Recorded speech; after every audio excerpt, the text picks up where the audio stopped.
അല്ലെങ്കിൽ കട്ടകാലം പിടിച്ച് നിൽക്കുന്ന ഒരു ടീമാണ് ഇപ്പോൾ ബ്രസീലിൻ്റെ ടീം അല്ലേ. കാരണം ഇപ്പോൾ വേൾഡ് കപ്പ് ക്വാളിഫിക്കേഷൻ മത്സരങ്ങളിലൊന്നും തൻ്റേതായിട്ടുള്ള രീതിയിലുള്ള പെർഫോമൻസ് കാഴ്ചവെക്കാൻ ബ്രസീൽ താരങ്ങൾക്ക് കഴിയുന്നില്ല.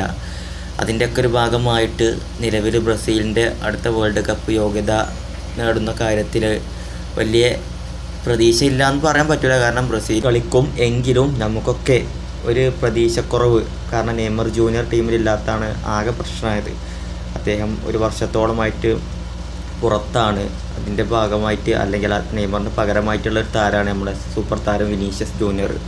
ഇന്നലെ നടന്ന VRL മത്സരത്തിൽ അദ്ദേഹത്തിന് കഴുത്തിന് പരിക്കേറ്റിട്ട് ഇപ്പോൾ അദ്ദേഹം റയൽ മാഡ്രിഡിൽ തന്നെ തുടരുകയാണ് എന്നുള്ള റിപ്പോർട്ടുകളൊക്കെയാണ് പുറത്തു വരുന്നത്. അടുത്ത വേൾഡ് കപ്പ് ബ്രസീലിൻ്റെ യോഗ്യതാ മത്സരങ്ങൾക്കൊന്നും ചിലി പെറുവുമായിട്ടുള്ള മത്സരങ്ങൾക്കൊന്നും ടീമിൻ്റെ കൂടെ പോകുന്നില്ല, ബ്രസീലിലേക്ക് പോകുന്നില്ല എന്നുള്ള റിപ്പോർട്ടുകളൊക്കെയാണ് ഇപ്പോൾ പുറത്ത് വരുന്നത്. ഏതായാലും അല്ലെങ്കിൽ വണ്ടിയും വലിയായി നിൽക്കുകയാണ്. അതിൻ്റെ ഇടയിൽ കൂടെയാണ് ഇതുപോലുള്ള ന്യൂസുകൾ, തിരിച്ചടികൾ കിട്ടുന്നത് ബ്രസീൽ ഫാൻസിൽ അല്ലേ. വിനീഷ്യസ് ആണെന്നുണ്ടെങ്കിൽ മൊത്തത്തിൽ ഒരു നെഗറ്റീവ് ഇമ്പാക്റ്റാണ് ബ്രസീലിൽ. കാരണം മാഡ്രിഡിൽ കളിക്കുന്ന അത്ര ബ്രസീൽ കളിക്കുന്നില്ല എന്നുള്ള ഒരു പറച്ചിലൊക്കെയാണ് മൊത്തത്തിൽ പൊതുവെ.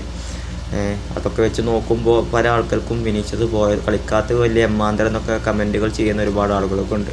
പക്ഷേ എങ്കിലും സൂപ്പർ താരം റയലിൻ്റെ സൂപ്പർ താരമാണല്ലോ. അല്ലാതെ ബ്രസീലും നെയ്മർ കഴിഞ്ഞാൽ ഏറ്റവും മികച്ച മുന്നേറ്റം നില താരമാണല്ലോ എന്നുള്ള ലെവലിലൊക്കെ വിനീഷ്യസ് നിർബന്ധമാണ് ഇപ്പോൾ ഉള്ള ബ്രസീലിൻ്റെ സാഹചര്യമൊക്കെ മുൻനിർത്തിയിട്ട്.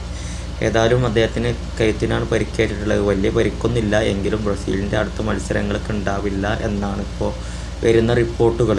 ഏതായാലും പെട്ടെന്ന് സുഖം പ്രാപിച്ച് കളത്തിൽ തിരിച്ചെത്തട്ടെ.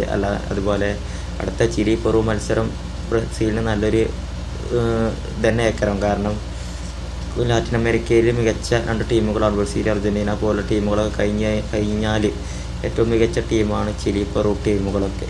അവരുമായിട്ടുള്ള മത്സരം എന്താകും എന്നുള്ളത് നമുക്കിനി കാത്തിരുന്നു കാണാം. കാരണം സൂപ്പർ താരം നെയ്മർ ഇല്ല. അതുപോലെ തന്നെ നമ്മുടെ ടീം ലൈനപ്പ് ഇതുവരെ ഒരു മികച്ച ലൈനപ്പ് സെറ്റാക്കാൻ നമ്മളെ കോച്ചിന് ഇതുവരെ കഴിഞ്ഞിട്ടുമില്ല. അപ്പോൾ എല്ലാം കൊണ്ടും ഒരു ആടി ഉരഞ്ഞ് നിൽക്കുന്ന ഒരു സമയമാണ്.